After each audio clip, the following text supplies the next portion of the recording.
Good morning, class. Today we will discuss about how to reduce the generation of garbage. हम garbage generation को कैसे reduce कर सकते हैं, हम ऐसी क्या प्रैक्टिस अप्लाई कर सकते हैं कि जिससे गार्बेज जो बनता है या गार्बेज का निकलना वो कम से कम हो। तो उसके लिए हमने जो कुछ 4 आवर्स प्रैक्टिस देखी थी। 4 hours that means reduce, reuse, recycle and refuse. ठीक है, तो 1 बाय 1 हम इन मेथड्स को डिस्कस करेंगे। पहली मेथड है आपकी रिड्यूस। रिड्यूस मतलब हम जब गार्बेज प्रोड्यूस होता है या कोई भी ऐसा रीज़न हो जिससे गार्बेज बनता है, जो चीज़ें हमारे लिए यूज़लेस बनती हैं, तो उसे हम कम से कम यूज़लेस बनाएं।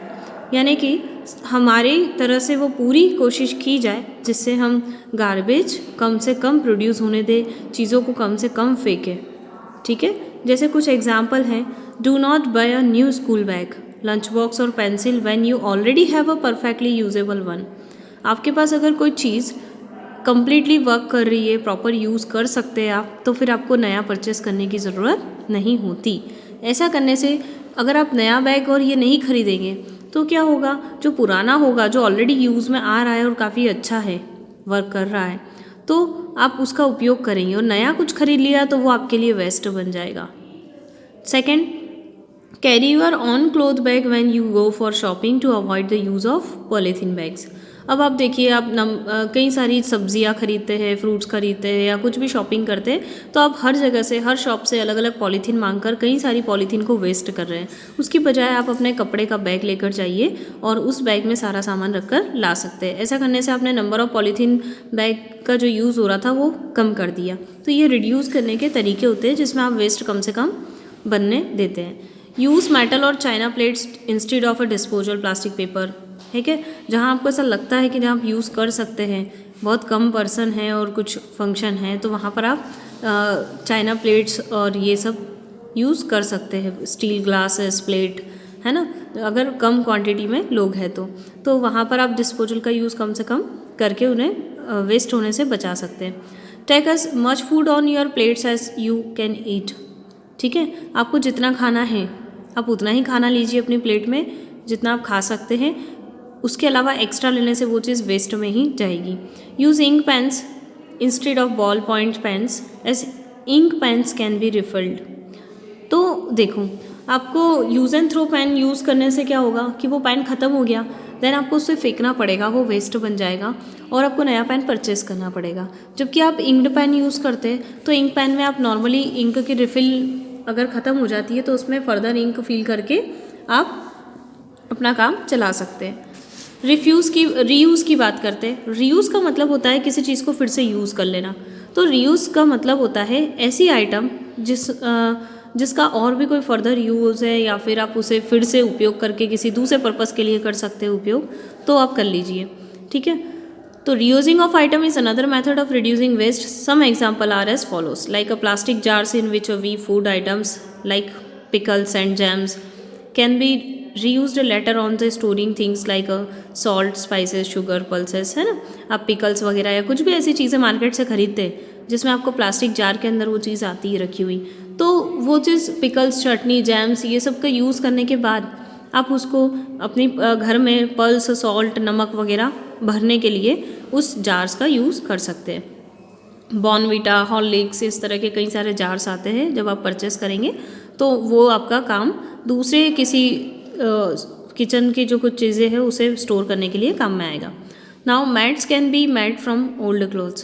पुराने कपड़े अगर आपके पास पड़े हैं तो उसे फेंकने की जगह उसकी कुछ चटाई या मैट बना लीजिए, आसन बना लीजिए। वैसे ही ओल्ड क्लोथ्स और furniture should be donated to the poors so they can be reused. अब आपके पास कुछ पुराने कपड़े हैं या फर्नीचर बचा हुआ है तो उसे फेंकने की जगह किसी गरीब पर्सन को दे दीजिए जिनके पास वो चीज़ नहीं है, तो वो उसका यूज़ कर लेंगे, वो उनके लिए तो बहुत काम की चीज़ है। 4th नंबर पर, reuse old newspaper to carry bags. जैसे आपने पेपर बैग्स देखे होंगे, न्यूज़पेपर के बैग्स बनाते हैं। कई बार हमने कुछ फूड आइटम्स जैसे समोसा, कचौरी, ये सब पेपर बैग्स में रखते हुए देखा है। तो ये सब न्यूज़पेपर का ही होता है। जब न्यूज़पेपर पर डे आप उसकी न्यूज़ पढ़ने के बाद वो हमारे लिए वेस्ट हो जाता है, तो आप उसके कुछ चार्ट्स है या आपके बुक के कुछ नोटबुक के कवर या फाइल है उसको कवर अप करने के लिए, या फिर उसके कुछ बैग्स बनाने के लिए उसका उपयोग कर सकते हैं। पेपर नैपकिन्स भी बना सकते हो, उसको आप पेपर नैपकिन जो होते हैं टिश्यू पेपर्स और ये फेंक दिया करते हैं, उसकी जगह आप क्लॉथ के नैपकिन भी यूज़ कर सकते हैं ताकि उसे आप वॉश करके फिर से रीयूज़ कर सकें। रिसाइकल का मतलब होता है कि आपने देखा होगा कहीं आपके पेरेंट्स वगैरह हैं वो newspaper, magazines, books, notebooks, plastic bottle, glass container, metal objects, है ना, जंक डीलर यानी कि जिसको हम बोल सकते हैं जंक डीलर का मतलब होता है कबाड़ी वाला। कई बार हमारे घर से आकर वो ले जाते हैं, या कई शॉप्स होती है जहाँ पर ये सारा वेस्ट प्रोडक्ट खरीद लिया जाता है और इसे खरीद कर आपको इसके बदले कुछ पैसा दे दिया जाता है। तो ये जंक डीलर जो होता है जिसे हम कबाड़ी वाला कहते हैं, है ना, ये सारी आइटम्स को सेपरेट कर देता है और इसका रिसाइकलिंग प्रोसेस के लिए यूज़ करते हैं। जैसे कि making useful things from a waste material is called a recycling. यानी कि रिसाइकल का मतलब होता है आप किसी यूज़फुल थिंग को बना रहे हैं, किससे, आपके वेस्ट मटेरियल से। जैसे जितने भी ओल्ड न्यूज़पेपर हैं उसको फिर से रिसाइकल करके, यानी फिर से उनको सब पानी में गला दिया जाता है और जैसे न्यूज़पेपर बनता था वही प्रोसेस फिर से अप्लाई करके उसकी जो लुगदी होती है उससे टिश्यू पेपर्स बना दिए जाते हैं और कार्डबोर्ड्स बना दिए जाते हैं। फिर जैसे कुछ मटेरियल है, ग्लास है, मेटल, प्लास्टिक है, पेपर, ये सब कलेक्ट करके इन्हें सेपरेट किया जाता है और इनकी अलग अलग इंडस्ट्री होती है। जैसे ग्लास की इंडस्ट्री है, पेपर इंडस्ट्री है, मेटल इंडस्ट्री है, इन सारी इंडस्ट्री में भेजकर इन्हें फिर से मेल्ट करके, पिघला कर, जैसे ग्लास को मेल्ट किया तो उससे नया ग्लास बन जाएगा, कोई मेटल को मेल्ट करके कोई दूसरी मेटल को मेल्ट किया तो आप कोई दूसरी चीज़ बना सकते हैं, दूसरी मशीन से या उसमें यूज़ कर सकते हैं। प्लास्टिक को मेल्ट करके पॉलीथीन वगैरह ये सब बना सकते हैं। पेपर प्रोडक्ट्स हैं, ये सब कुछ इंडस्ट्री में जाकर रिसाइकल हो जाता है। ठीक है, हम जानते हैं कि पेपर जो होता है वो वुड पल्प से बनता है ना, यानी कि लकड़ी जो होती है, यानी कि स्टेम। पेपर बनाने के लिए हमें बम्बू ट्री का यूज़ करना पड़ता है और बम्बू ट्री की कटाई होती है और वही बम्बू जो होते हैं वो बम्बू के जो पल्प होते हैं उन्हें गला दिया जाता है स्टेम्स को और फिर उससे पेपर बनता है। तो रिसाइकलिंग करने से हम क्या कर सकते हैं, ज़्यादा से ज़्यादा ट्रीज़ को बचा सकते हैं ना। नए न्यूज़पेपर बनाने के लिए हमें और पेड़ों को काटना पड़ेगा, उससे बेटर है हम पुराने न्यूज़पेपर का रिसाइकल करके पेड़ों की कटाई को बचा सकते हैं, ट्रीज़ को सेव कर सकते हैं। The mineral resources of any country are precious and exhaustible. और कुछ मिनरल रिसोर्सेज होते हैं वो हर कंट्री के लिए बहुत कीमती और एग्जॉस्टिबल होते हैं, मतलब एक बार खर्चा हो गए तो दूसरी बार हमें नहीं मिलेंगे। जैसे मेटल गार्बेजेस होते हैं, है ना, मेटल के टुकड़े वगैरह, अगर ये गार्बेज में आ चुका है तो इसे आप मेल्ट करके इंडस्ट्री में कुछ फ्रेश मेटल के रूप में इसका दूसरी चीज़ें बनाने में उपयोग कर सकते हैं। क्योंकि मेटल तो ऐसी चीज़ होती है जिसे आप मेल्ट करके फिर से उसका रीशेप दे दीजिए, है ना, उसको फिर से नया कर सकते हैं। तो इस तरह से आप रिसाइकलिंग प्रोसेस अप्लाई कर सकते हैं। अब activity 3, make your own recycle paper. खुद का रिसाइकल पेपर कैसे बना सकते हो, तो आपको एक बहुत ओल्ड न्यूज़पेपर लेना है, ठीक है, जो आपके काम का नहीं है, पानी लेना है और एक वायर लेना है, मैश फिक्स्ड टू स्क्रीन, उस स्क्रीन से आप उसे फिक्स कर सको। अब देखो, सबसे पहले आप 2 या 3 पेज लीजिए ओल्ड न्यूज़पेपर के और उन्हें फाड़ लीजिए, छोटे छोटे टुकड़े कर लीजिए उनके, और उसके अंदर एक टब के अंदर पानी लेकर उसे गला दीजिए। थोड़े टाइम के बाद आप देखेंगे कि जब पूरे दिन जब वो पेपर गला रहेगा तो वो धीरे धीरे उसके जो थिक पेस्ट जैसा स्ट्रक्चर बन जाएगा। ठीक है, गाढ़ा हो जाता है, पानी के अंदर घुल जाता है वो पेपर धीरे धीरे। ठीक है, अब उसके अंदर कुछ गोंद की या गम की कुछ बूंदें डाल दीजिए और उसे अच्छे से हिला लीजिए। नाउ आपको फाइन वायर लेना है, पतला सा, ठीक है, जो एक स्क्रीन फ्रेम जो होती है, एक फ्रेम के फॉर्म में उसे बना होना चाहिए वो, यानी कि पूरी तरह एक स्क्वायर शेप में वो होना चाहिए। नाउ अब आपको उस pour the pulp onto the wire mesh screen and मैंने जो वायर से बंधी हुई जो चारों तरफ बाउंड्री वाली ऐसी कोई स्क्रीन होती है उसके अंदर ये डालना है पल्प को और उसे प्रॉपर फैला देना है। और फिर उसमें अंदर कुछ आप फूड कलर्स वगैरह डाल सकते हैं और कुछ फ्लावर पेटल्स डाल दीजिए, लकड़ी वो फूलों की पत्तियाँ और लीव्स वगैरह डाल दीजिए, फैंसी पेपर्स डाल दीजिए टुकड़े। ठीक है, तो इस तरीके से अब आप पानी को सूखने दीजिए। देखो ये स्क्रीन आपको दिखाई है किस तरह की स्क्रीन होती है। ये पल्प को मेल्ट करके इस तरह से डाल दिया, फिर स्क्रीन को धीरे से उठा लिया, स्क्रीन को उठा लिया तो इस तरह से आपको लास्ट में पेपर जो रेडी हो जाता है सूखने के बाद, वाटर निकल जाता है इसमें से और ये प्लेन शीट के फॉर्म में होता है और ये रिसाइकल पेपर आपका बन चुका है। ठीक है, तो इस तरह से रिसाइकलिंग प्रोसेस होती है।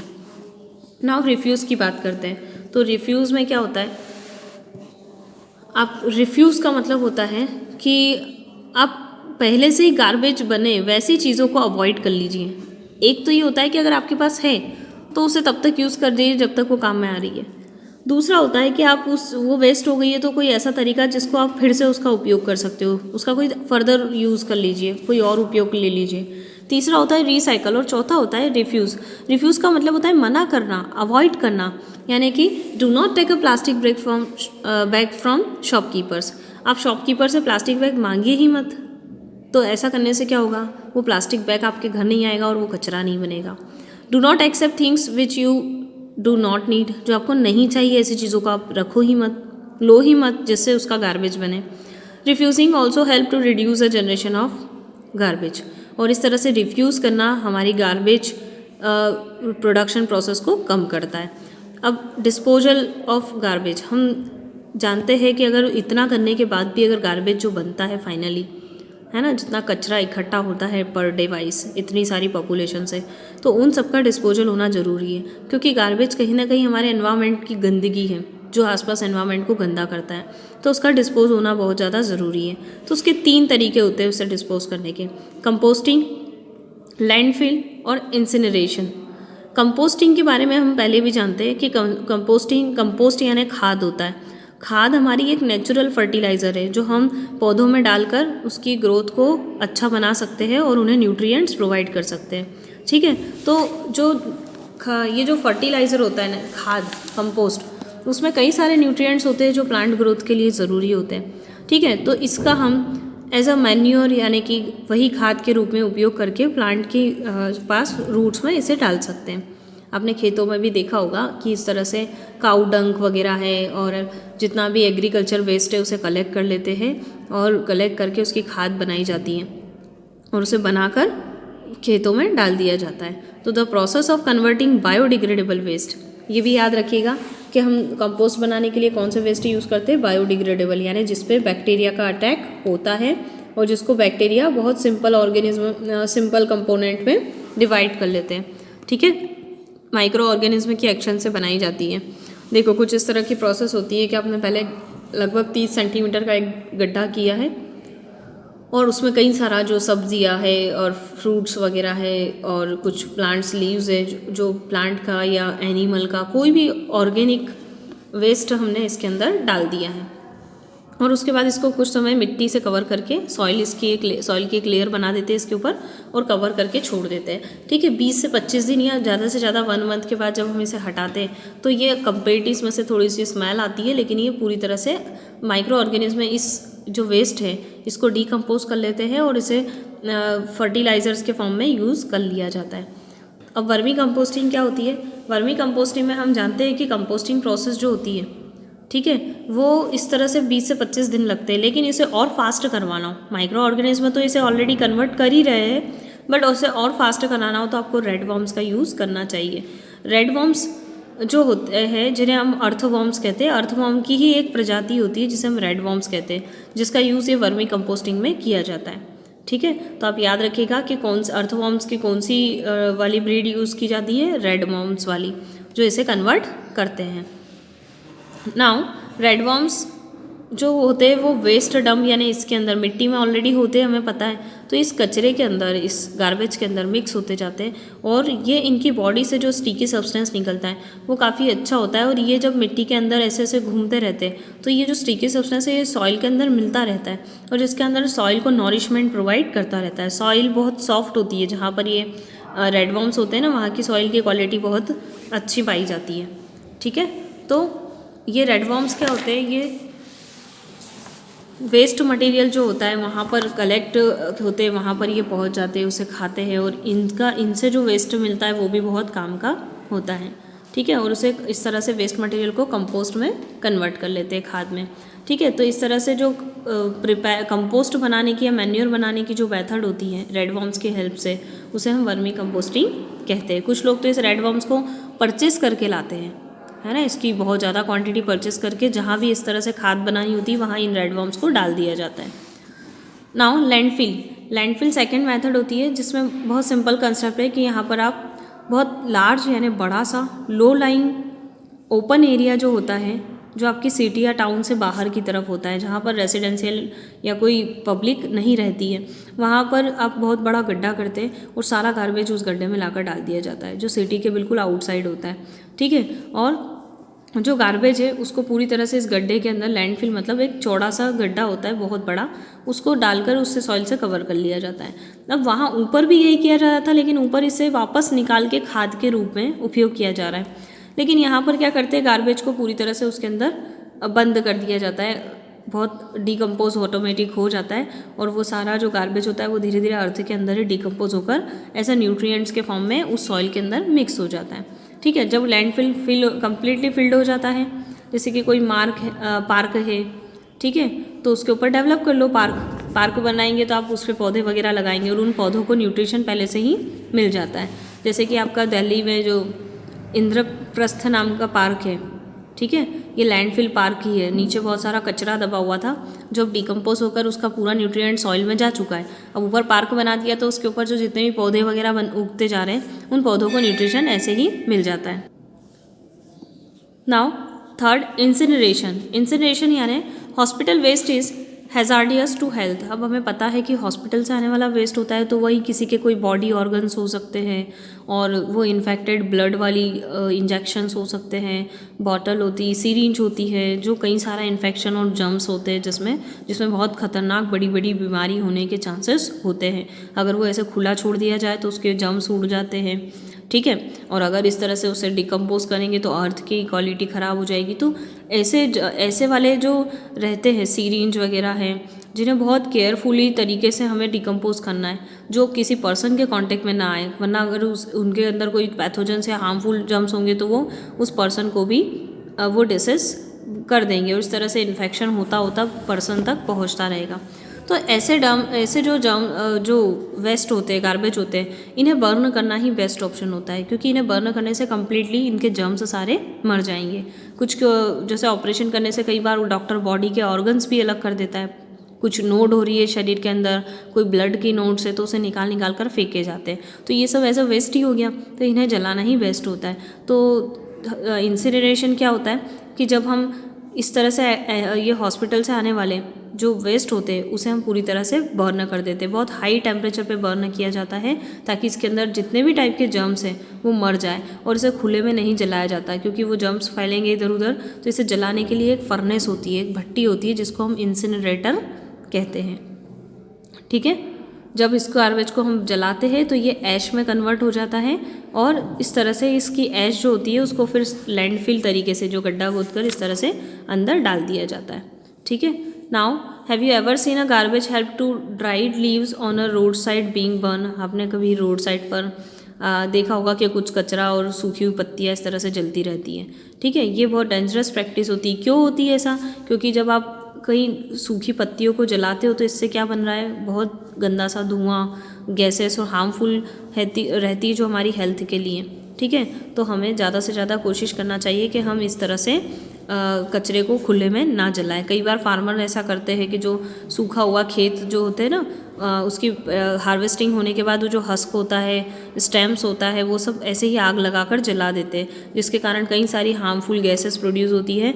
जो leaves and part of crop plants is their field, जैसे कि बचा हुआ खेतों की कटाई के बाद जो फसलों का छोटा मोटा हिस्सा बचा होता है, पत्तियाँ बची होती है, उसे भी जला देते हैं, ठीक है। तो इस तरह से फार्मर्स जो होते हैं स्पेशली, क्योंकि ज़्यादातर कचरा जो जलाया जाता है वो खेतों में ही जलाया जाता है, तो उन्हें हमें इसे एग्रीकल्चर वेस्ट को समझाना चाहिए उन्हें कि ये कंपोस्ट के रूप में हम इसका उपयोग कर सकते हैं, खाद बनाने में हम इसका उपयोग कर दें बजाय इनको जलाने के।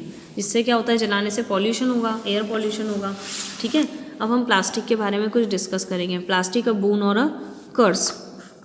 The word plastic is derive from a Greek word plastikos, एक ग्रीक लैंग्वेज के वर्ड से डिराइव हुआ है प्लास्टिकोस, जिसका मतलब होता है capable of being a shaped and moulded, जिसका मतलब है कि ऐसी चीज़ जो अपने हिसाब से जिसको हम बनाते समय किसी भी शेप का बना सकते हैं और बार बार इसे मेल्ट करके बार बार इसका शेप चेंज कर सकते हैं। ठीक है, ये पेट्रोलियम से बनता है और मोस्ट ऑफ दी थिंग जो हम हमारे डेली लाइफ में यूज़ करते हैं वो प्लास्टिक की होती है। आप अपने घर में भी कई सारी चीज़ें जो देखेंगे, कई सारी ऑब्जेक्ट्स को देखेंगे तो वो प्लास्टिक आइटम की बनी होती है, जैसे टूथब्रशेस है, टॉयज़ है, कैरी बैग्स है, बकेट्स है, वाटर बॉटल है और कई पार्ट्स कंप्यूटर के, monitor, printer, keyboard, car, kitchen applications, इसमें हर जगह जब आप अपने आसपास ढूंढेंगे तो कई सारी प्लास्टिक की चीज़ें आपको देखने को मिलेगी। ठीक है, इसलिए it will not be wrong to say that, तो ये कहना गलत नहीं होगा कि आज का जो हम जी रहे हैं वो एक तरीके से प्लास्टिक एज ही चल रहा है पूरी तरह से, है ना। ये प्लास्टिक का ही युग चल रहा है, आसपास सबसे ज़्यादा प्लास्टिक को प्रेफर किया जाता है और प्लास्टिक का यूज़ किया जाता है। Plastic are used in a wide range of the product from a paper clips, यानी पेपर की छोटी छोटी क्लिप से लेकर बड़ी बड़ी स्पेसशिप तक भी हम देखेंगे प्लास्टिक मटेरियल का यूज़ किया जा रहा है। क्यों किया जाता है? क्योंकि एक तो ये लाइट वेटेड होता है, बहुत कॉस्ट इसकी कम होती है और वाटर रेजिस्टेंस होता है, वाटर का इस पर कोई इफेक्ट नहीं पड़ता है, माइक्रो ऑर्गेनिज्म का इस पर इफेक्ट नहीं पड़ेगा, यानी सालों साल ये लॉन्ग लास्टिंग रहता है।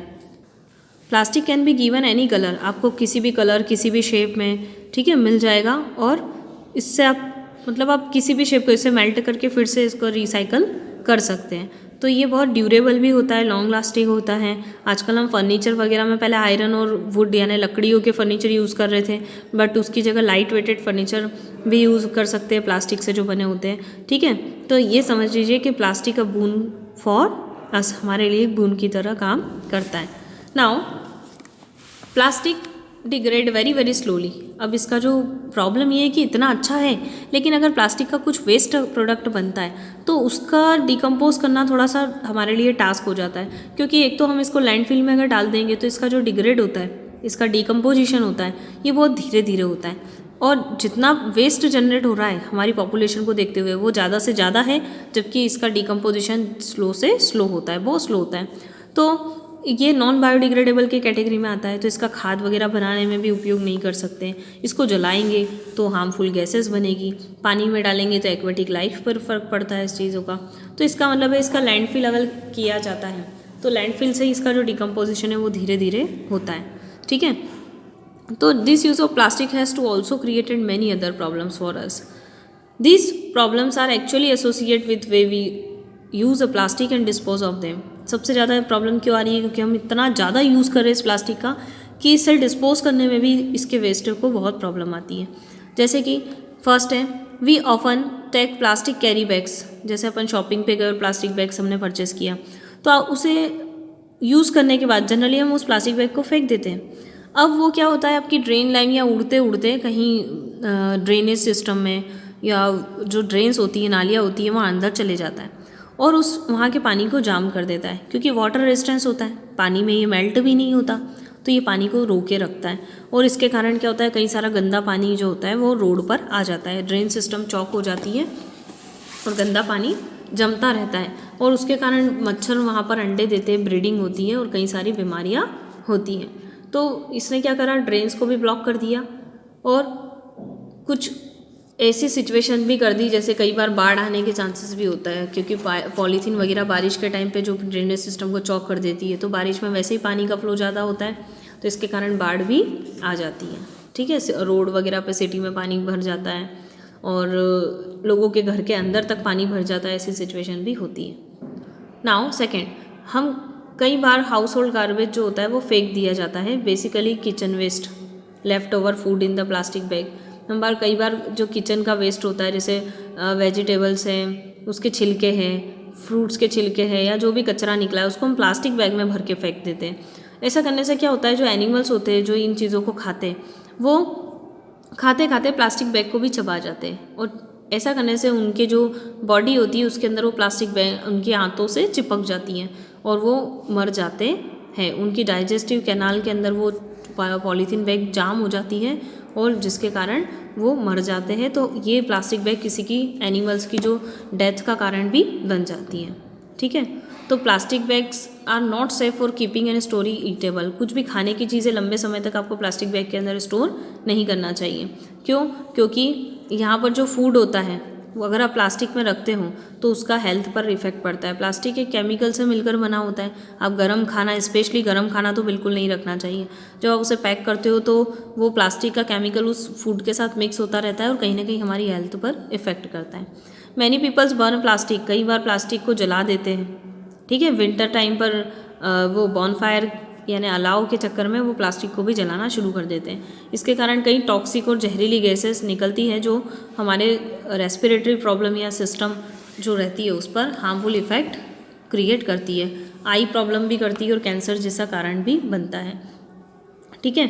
तो इसीलिए थोड़ा सा हमारे लिए प्लास्टिक जो होता है वो can be cures from us, and हम बहुत ध्यान से हमें इसका यूज़ करना चाहिए और सिलेक्टिवली यूज़ करना चाहिए, प्लस इसका डिकम्पोज भी सिलेक्टिव तरीके से करना चाहिए।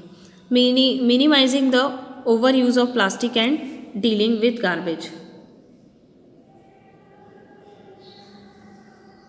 हमें प्लास्टिक का यूज़ कैसे मिनिमाइज़ करना चाहिए, जैसे कि use plastic bags to minimum, कम से कम प्लास्टिक बैग का यूज़ करें, ठीक है। आप कहीं मार्केट वगैरह जा रहे हैं तो क्लोथ या जूट का बैग लेकर जाए जहाँ आपको प्लास्टिक बैग लेने की ज़रूरत ना पड़े।